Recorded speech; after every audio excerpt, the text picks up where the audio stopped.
Now, dear students, chapter number 4, motion in a plane. Today we will cover the topic that scalars and vectors, representation of a vector, polar and the axial vectors. Okay. So already we have discussed a little bit the scalars and the vectors, and generally we are dealing with the concept of the scalar physical quantities, those having only the magnitude, but there is no concern of the direction, so they are to be considered as a scalar. And the another one form is that vectors, the physical quantities, those having the magnitude as well as the direction, so they are to be considered as a vectors. And so many examples we have. Now beside this, we have the separate mathematics to resolve the scalars and the vectors. So whenever we are dealing with the scalars, so we are using the simple algebra, in which we are not using the any kind of the sign conventions. Okay. Now to resolve the vectors, we are using the vector algebra. So this is the type of the mathematics which we are using here. Now another one, that what are the basic examples of the scalars and the vectors. So easily we can go with them. So many examples we have of the scalars, like the time, temperature, distance, work,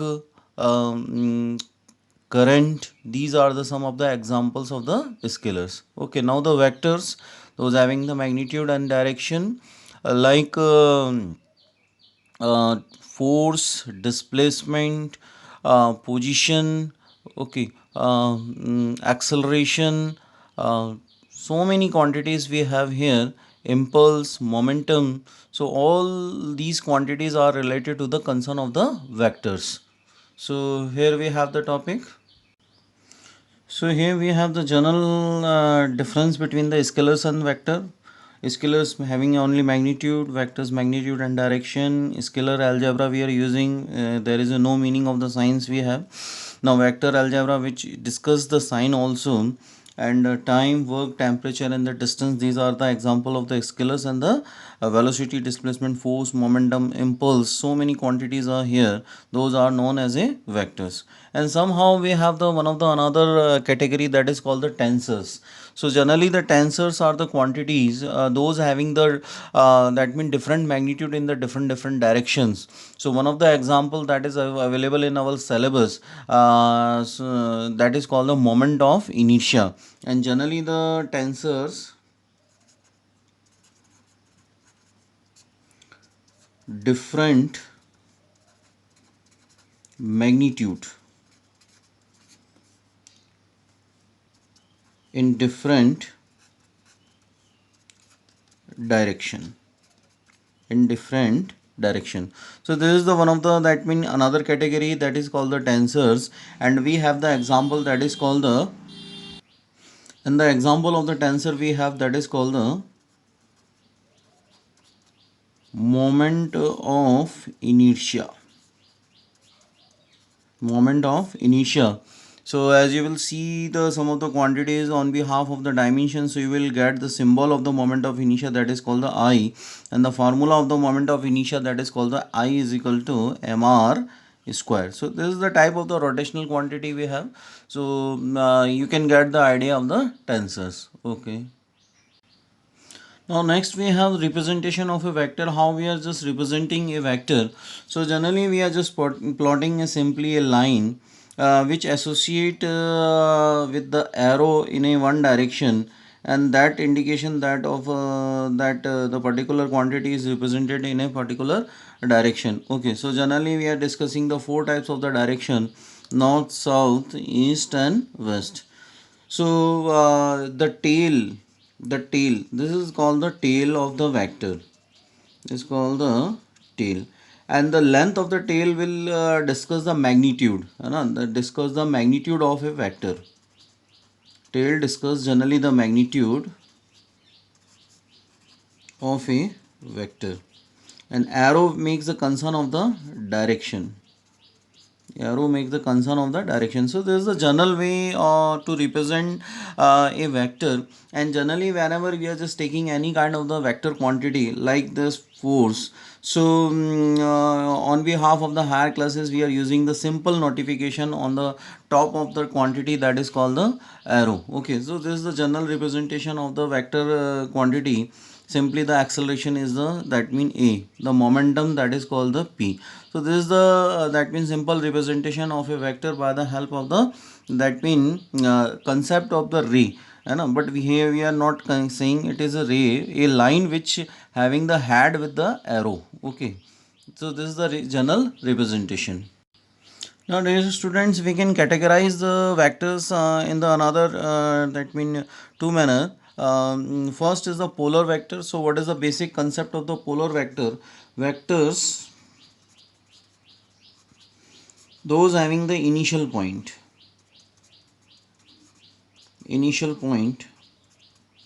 that is called the starting point.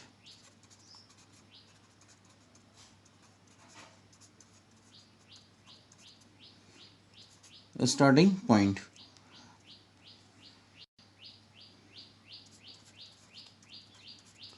Or point of application.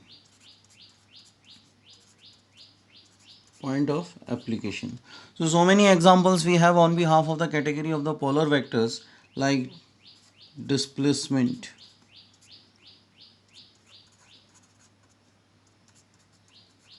position, force, and etc. So how can we resolve this one? That mean, suppose just I am putting the representation of a vector in the two dimensions. So I am just saying that this is the one of the position vector. So it having the, it's a point of that mean origin or the starting point. So this is the type of the vector is called generally the polar vectors. Okay, now axial vectors. So generally these vectors available in the rotational motion,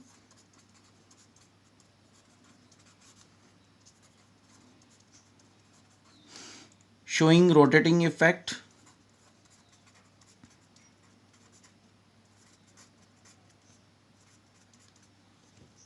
and their direction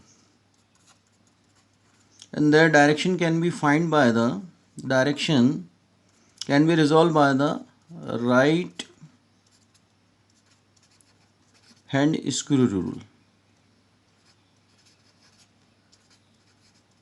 Okay, somehow so many examples we have, those are acting along the line axis of rotation.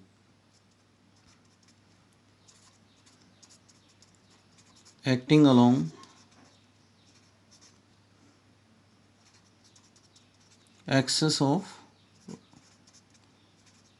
rotation. Okay, so many examples we have.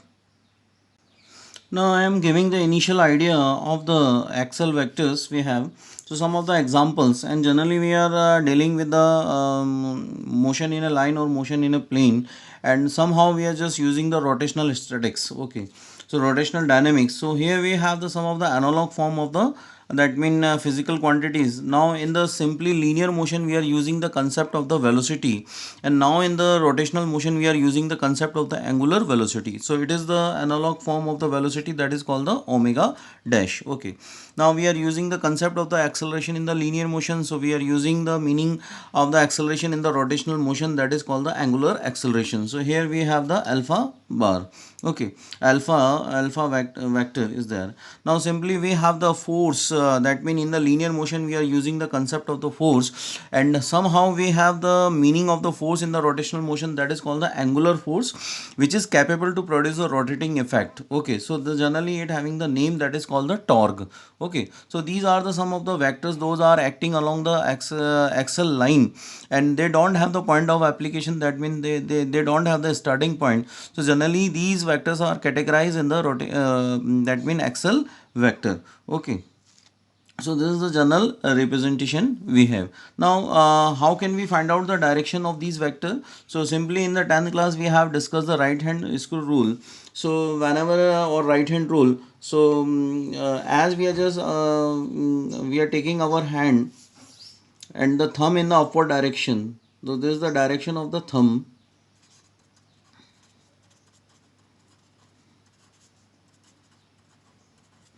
So we are just making or we are just curling our finger in the in the anti-clockwise direction. As we are just taking the direction of the thumb in the downward direction, so we are just making the rotation of our finger in a clockwise direction. Okay, so this is the general representation. This is the direction of thumb.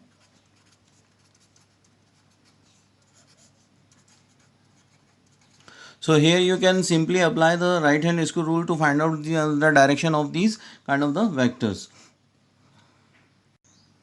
Now dear students, we have the position vector. So what is the actual meaning of the position vector? Any vector which gives the position of an object a vector which gives the position of an particle with respect to origin. So this is called the position vector. So it states the two things: particle at how much distance from O, origin, that at how much distance it will be lies at from the O. Now the second one, that in which direction it lies, because it is a vector.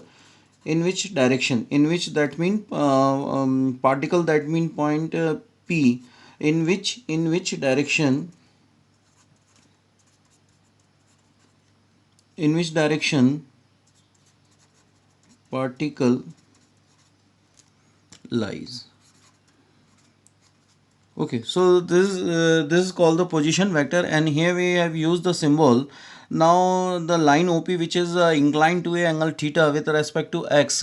Okay, so here we can say that the what kind of the distance of a particle from the origin O, and in which direction it is. So easily we can get the idea. Suppose we have the coordinates of this point P, that is called the x and the y.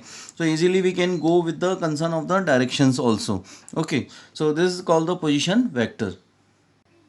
Now here we have the another term, that is called the displacement vector. So what is the concept of the displacement vector? So generally it tells that in how much quantity and in what direction the object displays. Okay, inside the coordinate plane with respect to the origin. So I am just plotting the generally this that mean diagram in front of you. Suppose we are just saying that the initially the particle lies at the point P. Here we have the time, that is called the t. Okay, now after time interval delta t, that is called the at the time t dash, the particle is at the point Q. Here we have the position vector, that is called the r, and here we are just getting the nomination r1 vector, and it is from the O. Okay, and it's moving from P to Q. So we have to be find out the meaning of the displacement. So we are just putting the arrow from P to Q. Okay, so now at the time t dash, the position vector of the particle, that is called the r2. Okay, so generally the displacement vector tells about an particle, that in how much quantity it displays, or how much change will occur in the position in the given coordinate system. Okay, or in the given two dimension plane, or in the three dimension plane. Okay, and in what direction it moves. Okay, so generally the displacement vector gives this kind of the information about the particle. That means generally it tells about the displacement. Okay, and in what direction it make the changes its position. So this is the general use of the displacement vector.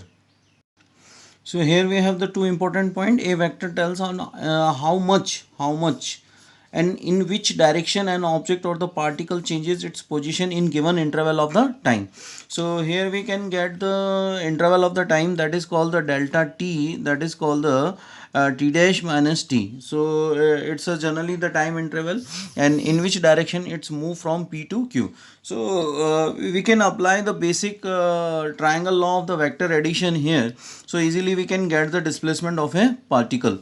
So as we are just using the head and tail method, so little I am just giving the idea to you that how can you make the assumption of the displacement from P to Q. Okay, so generally the triangle law of vector addition, that two sides of a triangle triangle taken in a same order, then the resultant can be taken by the third side in a opposite order. Okay, so we have the general description of the triangle, that means OPQ. Here we are just writing that the head and tail matter. We should move from that means tail to head. Okay, so that's why I am just repeating the head and tail method. So I am just moving from O to P vector plus P to Q vector in a triangle, and the third side of the triangle in a opposite order make the concern, that is called the OQ dash. And what we have to be find out, the PQ. The basic meaning of the PQ, we can state that P to Q, that is called the O to Q minus OP.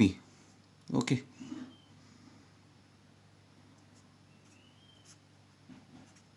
So how can we write that? Mean PQ, it's a kind of the displacement we have, and in the part of the vector the OQ is the represented by the R2 vector. Okay, and this one is that minus R1 vector. So this is the general representation of the that mean displacement, which tells that in how much that mean quantity, and in which direction in the given interval of the time the particle moves. So this is the basic concept of the displacement vector. Now later how we will discuss the more types of the vector in the coming lectures. Have a nice day.